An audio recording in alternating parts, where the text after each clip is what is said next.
दोस्तों, एक बार की बात है। एक जंगल में एक दुष्ट और लालची भेड़िया रहता था। एक दिन उसने एक हिरन का शिकार किया। शिकार के बाद पर वह अपने लालच पर नियंत्रण नहीं रख पाया और जल्दी जल्दी उसे खाने लगा। इस जल्दीबाजी में एक हड्डी उसके गले में अटक गई। हड्डी अटक जाने पर वह बहुत परेशान हो गया। अब उससे न कुछ खाते बन रहा था, न ही पीते। उसने बहुत कोशिश की कि किसी तरह हड्डी उसके गले से निकल जाए, लेकिन सारी कोशिश बेकार गई। अंत में उसने किसी से सहायता लेने का विचार किया।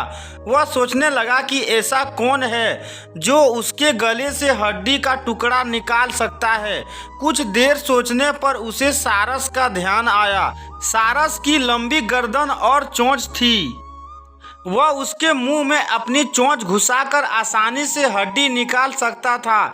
बिना देर किए भेड़िया सारस के पास पहुंचा और बोला, सारस भाई, मेरे गले में एक हड्डी अटक गई है। क्या तुम अपनी चोंच से वो हड्डी निकाल दोगे?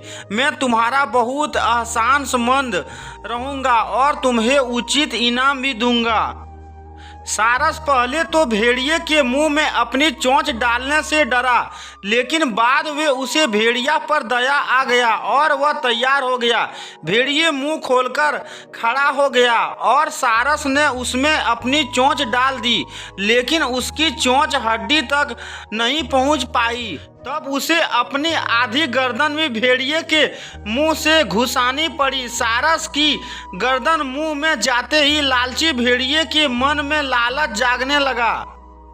वो सोचने लगा कि यदि मैं इसकी लजीज गर्दन को चबा पाता तो मजा आ जाता, लेकिन उस समय उसे अपने गले में फंसी हड्डी निकलवानी थी, इसलिए वह मन मारकर रह गया। कुछ ही देर में सारस ने उसके गले से हड्डी निकाल दी। हड्डी निकालते ही भेड़िया जाने लगा। न उसने सारस को धन्यवाद दिया, न ही इनाम।